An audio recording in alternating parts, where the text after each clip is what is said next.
Occasionally I get these thoughts in my head, whether it be something I had a question to or in general want to learn more about. People call them shower thoughts. I like to call them stay up after 3 a.m. thoughts because I'm usually the type of person who has to get things done before the day is over. Anyway, today I just want to talk about some of the things I'd like to know more about in Wizard 101. Not much is actually known about Wisteria other than the fact most people don't seem to like the world itself. But one thing that interested me was the different variety of schools they had. I know they're supposed to be a parody of the main game schools, but the more I looked into it, the more I wondered maybe they're different in some way. The reason why I think this is because a lot of the professors there aren't actually goofy or delirious. They're serious about their profession. I started to think about whether it was a cultural difference, sort of like going to a new country for the first time, and trying to communicate with the people there.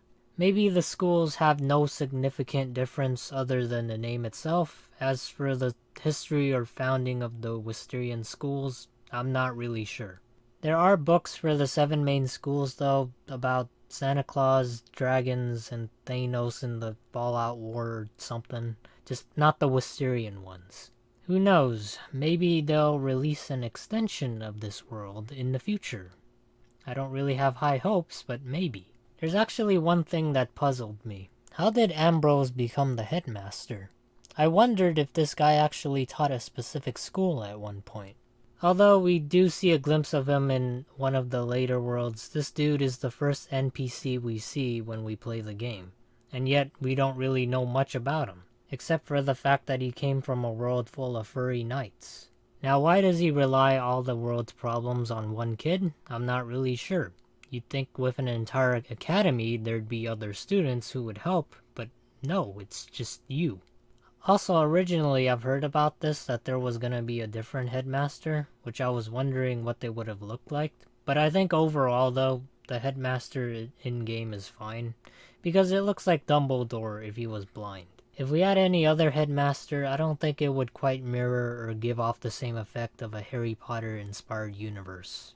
Just my 2 cents though. There was always this question I thought throughout the years of playing this game, which was, what the fuck are the other students doing? It's been like over 10 years and the same NPC students hadn't graduated from the academy yet.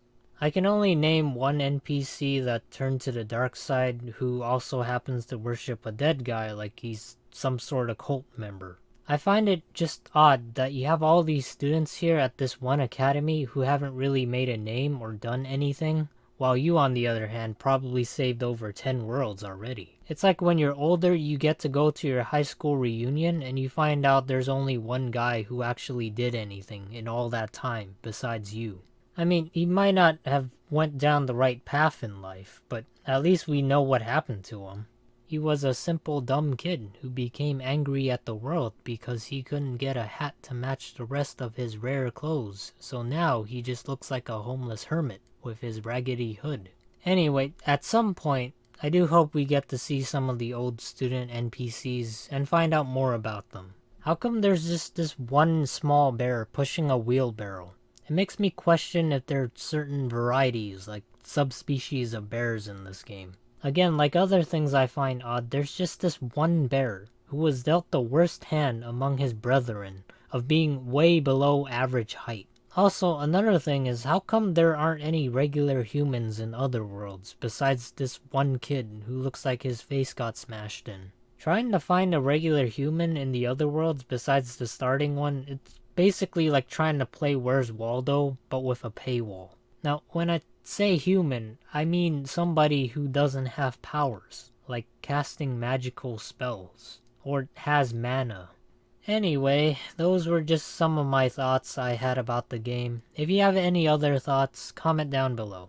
I'd like to hear about them. Also, subscribing is just a click away, but with that, take care and see you guys.